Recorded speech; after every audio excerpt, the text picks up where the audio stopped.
Анжелика айым Марат менен кандай мамиле курганын айтты.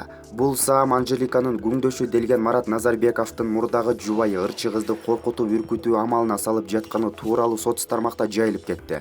Чоо жайын тыңдап көрөлү.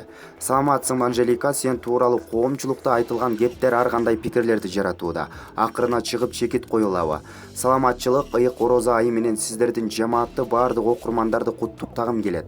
Ал эми мени ого бетер жылдыз кылган темага кайрыла турган болсок албетте өкүнүчтүү. Балким маңдайыма ушул нерсе жазылгандыр. Жарым жылдан бери ушул ушактар токтолбой келе жатат. Марат Назарбеков аттуу мырзанын мурдагы жубайы мени күнөөлөп жатат. Марат менен Анжелика сүйүү мамиледе деп ар кандай кептерди таратууда. Ар бир нерсенин өз убагы бар, чекит коюлса керек. Ошондо Марат менен мамиле курганың чынбы? Иш боюнча инсаний мамиледе экенибиз чын, бирок сүйүү мамиледе эмеспиз, болгон да эмес. Бул Назарбековдун мурдагы аялынын эле чыгарган кеби. Себеби ошол убакта биз жолдошум Урмат экөөбүз ортобузда ажырашуу процесси жүрүп жаткан.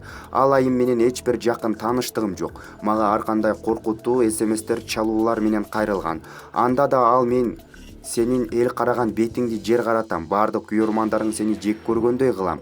Марат менен айткандарымды аткарыш керек. Мен алардын үй бүлөсүн чөгөлөтөм деп жазгандары бар. Кандайдыр бир эгоисттик максаттарга жетиш үчүн балдарын бетине кармап, ошол балдардын атасын жамандоо чыныгы аялдык сапатка жатпаса керек.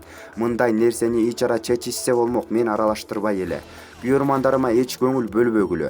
Ар бир адамдын жеке жашоосу болот. Аны эч ким талкуулоого укугу жок. Ой пикирлериңер менен чыгармачылык ишиме айтылса түшүнөм, көтөрөм. Ал эми жеке жашоом, кыздарымды кеп кылганыңарды Кудайга койдум демекчимин.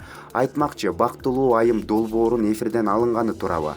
Бактылуу айым долбоорун чоң команданын эмгеги менен чыгарып келе жатабыз. 3 жылдын ичинде 100гө жакын айымга ар тараптуу жардам көрсөтө алдык. Бул чоң жетишкендик. Долбоор келишимге ылайык жүрө бермекчи. Эч кандай жабылбайт. Бул тууралуу КТРКнын байкоочу кеңеши жетекчилиги колдоого алдыда пландар көп. Буюрса ишке ашырабыз. Экс жолдошуң Урмат сенин тегерегиңде болгон кептерге не дейт? Кантсе да балдарыңдын атасы. Эми Урмат экөөбүздүн ортобуздагы нерсе биздин гана ичибизде. Ал жакшы адам, эң негизгиси жакшы ата. Бирок белгилүү себептер менен ажыраштык. Мамилебиз түзүк. Ал эми мен тууралуу кыздарыма айтылган кептерге албетте көңүл ооруп турат. Мен бул маселеге көңүл бөлбө дедим. Булак Азия News.